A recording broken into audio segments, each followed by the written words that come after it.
wabarakatuh. Salam Om Swastiastu, Namo Buddhaya, salam kebajikan, salam sejahtera bagi kita semua. Perkenalkan, kami dari kelas 10-2 dengan saya, yaitu Anissa Oktiarisma dengan presensi 7. Saya Aura Almaya Dewanggi, presensi 12. Saya Cynthia Gabriela Tegatorap, nomor presensi 15. Jadi hari ini kami akan membuat tugas podcast dengan tema Lawang Sewu. Jadi sebelum mulai masuk ke dalam topik, sebelumnya ada yang tahu gak sih tentang Lawang Sewu? Jadi dulu tuh kan sebelum menjadi tempat museum gitu kan, Lawang Sewu tuh menjadi tempat administrasinya NIS, Netherlands Indies Forward. Itu kan dulunya tuh tempat itu juga menjadi saksi bisu dari perang 5 hari di Semarang kan. Itu dimana tanggal 17 tuh ada perundingan gencatan senjata, terus tanggal 18 tuh Jepang juga dapat bisa meruntuhkan semangat para pemuda di Semarang. Terus tanggal 19 itu ada tentara suku yang mendarat di pelabuhan. Terus pada tanggal 20 itu kita juga terlibat janji dan akhirnya itu sekutu menyerah gitu. Terus nih soal dulunya tentang Lawang Sewu bagaimana? Kalau sekarang sih ya banyak cerita beredar di kalangan masyarakat kan, kalau Lawang Sewu tuh angker.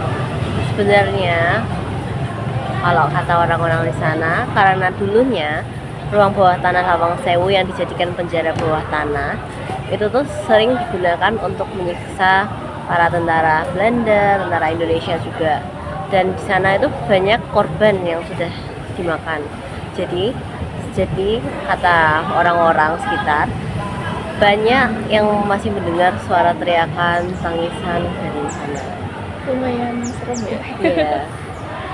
Terus nih kata aku dengar-dengar nih ya dari internet, terus dari orang-orang sekitar gitu ya, katanya itu ada lorong bawah tanah yang katanya itu sebagai tempat saluran air dialihkan pada masa Belanda ya. Iya. Untuk penjara bawah tanah. Iya, pada awalnya itu hanya untuk tempat aliran air yang bisa membuat Lawang Sewu itu hawanya sejuk. Oke. Menurut internet juga katanya itu apa ya? Sudah menelan banyak korban yang faktor pendorongnya itu dikarenakan terlalu banyak orang dan minum oksigen. Iya, selain karena itu juga di bawah tanah, ruangnya itu juga sempit, jadinya banyak sengsaraan lah. Jadi airnya segini gitu ya? Ya orangnya kan juga di situ bertumpuk-tumpuk gitu kan. Mereka juga nggak bisa berdiri tegak karena pendek. Iya. Jadi harus sedikit menunduk gitu ya? Iya. Nah, menurut informasi juga yang saya dapat dari internet, jadi kompleks Gedung Lawang Sewu ini dibagi menjadi 2 gedung, yaitu gedung A dan B, kemudian gedung C dan D. Nah, jadi di kedua gedung ini ditempatkan di tempat yang berbeda. Jadi untuk yang gedung A yang biasanya kalian lihat ketika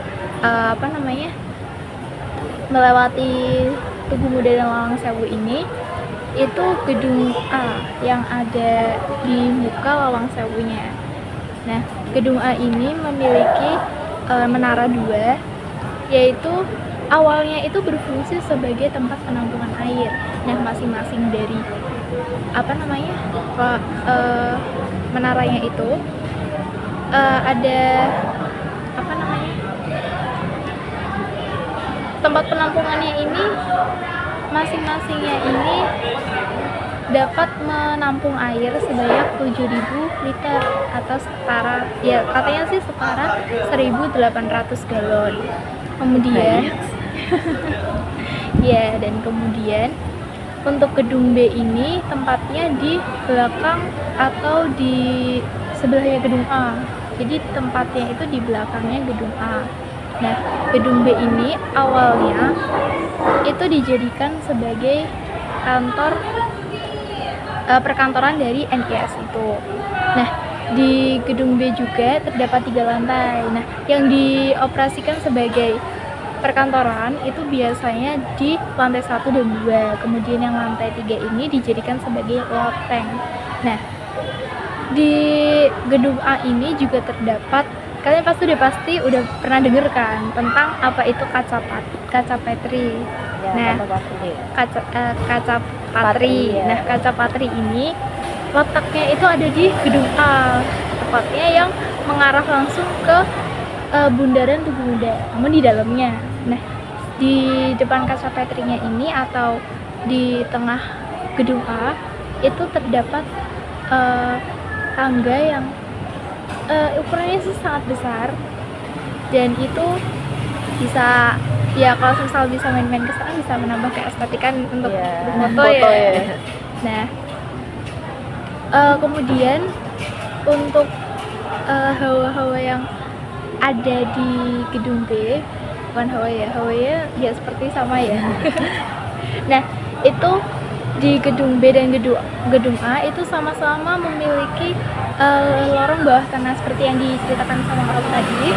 Nah, namun bedanya di gedung B ini adalah gedung di mana tempat saluran air bawah tanahnya itu dialihfungsikan menjadi penjara bawah tanah. Jadi gitu. Iya, jadi begitu penjelasan dari kami bertiga tentang Lawang Sewu. Kami ucapkan terima kasih kepada kalian yang sudah mendengar dan juga menyimak. Saya Anissa Oktiarisma, Saya Aura Almerati Wanggi. Saya Cynthia Gabriela Tegatoro. pamit undur diri. Terima kasih. Wassalamualaikum warahmatullahi wabarakatuh.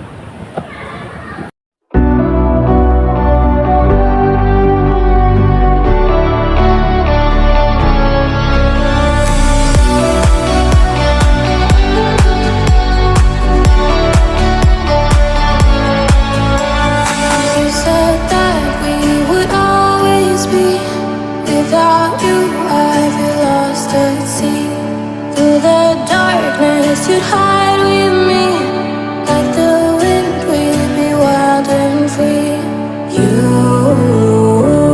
said you'd follow me anywhere, but your eyes tell me you won't be there. I've gotta learn how to love without you. I've gotta carry my cross without you.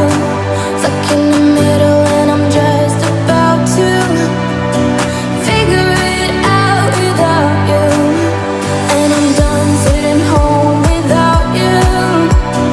Fuck, I'm going out without you. I'm gonna tear the city down without you. I'm going party and cry without you.